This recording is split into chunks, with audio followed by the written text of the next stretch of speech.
Yeah, of course. How much are you seeing? Well, Is it over the shoulder to his face? real tight right here and then a little bit more wider right here. I need a 12 by. Copy 12 by. Yeah. Usually you don't want to shoot in like harsh sunlight, which is what we have right now. We're gonna throw a 12 by diffusion. That way we can slow down the sunlight. So basically we're gonna pretend like, you know, we're gonna create that diffused look.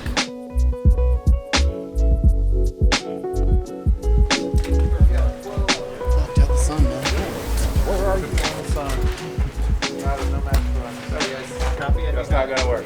Walk this way. Dude, this is how you know it's a real movie shoot. It's when you get frames that are this big. This is 12 by 12, a 12 by. Yeah, 8 cam's looking a lot better. Once B cam gets in, I think they'll be okay. So, some of you may notice on Wren's Twitter, there's a glitch happening that I keep following him back. It's not a glitch. I truly enjoy pranking Wren whenever I get a chance because his reactions are over the top, just naturally. If you think how he says things and what he says on the show is fake, trust me when I say no, that's him in real life, and it is super entertaining. What I do is just randomly unfollow him and follow him right back on Twitter. How many times have you unfollowed him and followed him? And why would that even bug him? So I've done that 3 times. Why are there AK-47s on the ground? I think they fell overnight. He annoyed me one day. I was like, screw you, Wren, and I unfollowed him. One day it's like, oh, I kind of actually need to tweet Wren something, but I wasn't following him because I got mad at him, so I followed him back. And what I realized is when you do things to Wren in public, he reacts. And it's funny. The other day he almost caught me. He came up to me as I asked, what's going on? I said I had no idea, it's a glitch. So here we go, I'm gonna unfollow Wren. Follow him back. All right there. That's you. On Rush, I caught Nico sleeping like at least 20 times.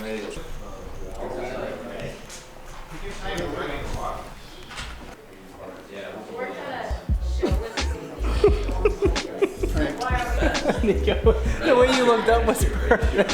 He's always taking naps. That's like his thing. Shit, I need a nap. One nice thing about being on a shoot at this size is the craft service. Thanks, man. And then my favorite thing on set is this thing, like, and I'm not doing this for demonstration, I'm doing this because I'm actually tired. Bam. This is my 4th one. That's so cool. That's pretty much one of my favorite movies. It was quite an interesting endeavor. It essentially started out really simple and then got fairly complicated.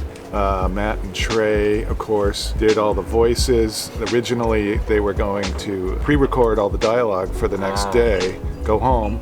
And they did that once, and then after working a 12-hour day and getting their butts kicked, they said, screw that, let's just do it live. The mouths were mechanically controlled or by an operator? Originally, it was meant to be this multi-million-dollar computer-driven device, which I was going to feed the audio to, and then it was going to drive the puppets so that the puppets' mouths would open to the pre-recorded dialogue, which they, in theory, were going to do the night before. Yeah, so it's all live. Trey had a joystick. So they would have the joysticks for the mouths while they talk. Right. So Wow. like we're talking right now, they'd be doing this. The puppets were independently operated by hand. The mantra on that show was, we're going to do everything by hand, which was pretty interesting but very tedious. Yeah. We did things like, for example, instead of doing green screen, there was 0 green screen in the movie, which would have been the easy way out. If we had, say, dialogue in a car between 2 puppets or dialogue in a jet plane, they got a hold of a bunch of cleaner devices, you know, for rotating clothes around the cleaners, painted backgrounds, and then sewed them together so they went in a loop. Oh, wow. If you watch closely, freeze frame, you'll see a seam going See around. the seam. That makes it even that more impressive that all that ended up working and coming together. Totally how you're supposed to wrap a lens. Today's the day that we have to get rid of our camera gear. If you remember back when first got the Canon 80D and the 1DX that we were shooting on right here, it was all part of a marketing and loan program through Canon. Well, that loan period ended before I went to Europe, and they've been haggling us since. It's time to pack away what they gave us. Good news is we negotiated for some more equipment, and we should be able to keep the 1DX. What we're giving back is the 80D and a few lenses that we never use. Otherwise, we're pretty good. It's so safe. So safe. But what about like here? Like, there's no... Not coming out, is it, huh? You just poked it.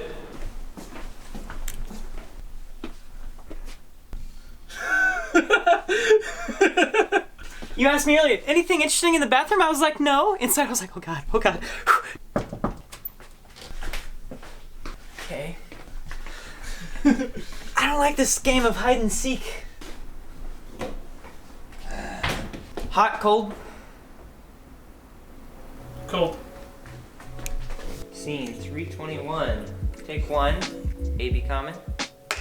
So we have 2 cameras and we have 2 monitors and it's wireless, so we can see what both cameras are getting at the same time. Here, come in so you can see how it looks when there's no LUT applied. Here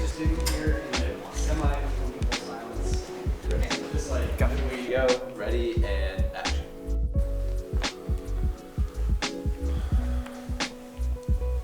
That's great, guys. I love it. It's got that great awkwardness to it. So this time we're just gonna do a tighter, faster version. Looking at him, looking at the drinks, looking at him, wondering if he likes it or if he doesn't like it because he hasn't touched it, and then maybe take a sip to see if it tastes good. And Got it. Okay. They called him in high school. Rolling. All right, here we go. Roll sound and action. Ding dong.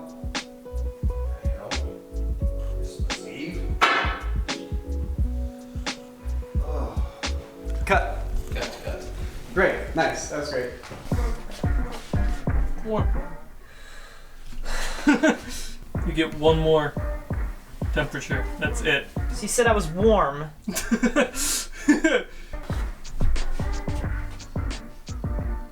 Hot. Okay. Ah! I really hope this doesn't continue happening.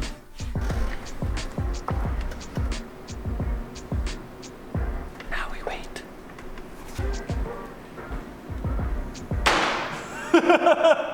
Your reaction's priceless, but I don't know what it's about. How did that happen? I thought I updated Twitter. Is this not what you're talking about? No. Really? Yeah. I keep getting notifications that Carmichael followed me back over and over. So it's hard for me to not believe that you're not messing with me. Unfollow, follow, unfollow, follow, unfollow over and over again? No. Must be a glitch. That's a weird glitch. He keeps telling me that it's a glitch, but with all the times you guys mess with me, it's really hard for me to believe that.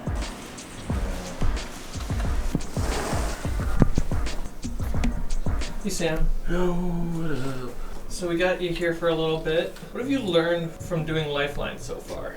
Well, we're only in the middle of the 3rd week here out of 8 weeks, so there's a whole lot of learning left to do. A lot of people think about directing or talking to actors. There's a lot of methods people can really approach, to find performances. Obviously, working with good actors will give you good performances because they're flexible and they're dynamic and they can bring depth to emotions, or they can just simply bring range to characters. Like right now, the most effective thing I've found on set in working with actors is when wanting to get a different direction or emotion or tone out of a scene, give people like a very clear, relatable analogy. So rather than saying, oh, your character's motivation is to do this, or your character's backstory, or delving too deep into inventing information, rather than inventing it on the spot and trying to come up with some unique backstory element, is to give it a foundation that people understand. So let's say there's a scene where a person is talking to another person through a crack in a door.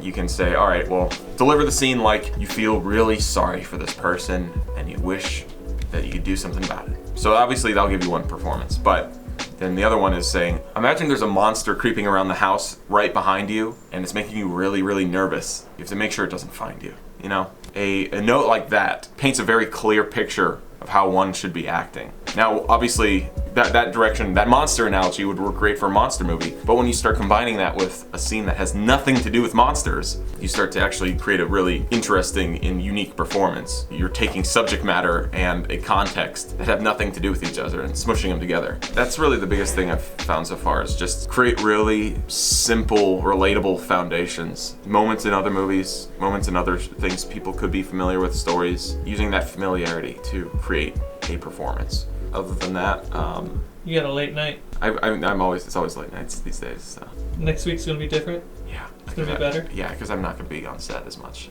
Because I'm gonna go shoot The Rock. But anyways, that's a whole other story. We should begin pretty shortly here. When you do things to Wren in public, he reacts, and it's funny. The other day he almost caught me. He came up to me as I asked, "Hello, Wren." Hold back. It was you the whole time. I can't. That's a ham bone. For sure. So Nico, you gotta put your pajamas on. I wear this every night when I go to bed. It reminds me of my favorite thing, which is space. You're such a big boy. We can see all the statistics on our channel with Google Analytics, and like over half of you guys that watch these videos aren't subscribed. And we're really close to 700,000 subscribers. If you would consider subscribing, that'd make Carmichael and myself really happy. Also, we might be able to cross to 1 million sooner if you guys help us out. So, hey, consider subscribing. There's a button down below or maybe on the screen at the end of this video.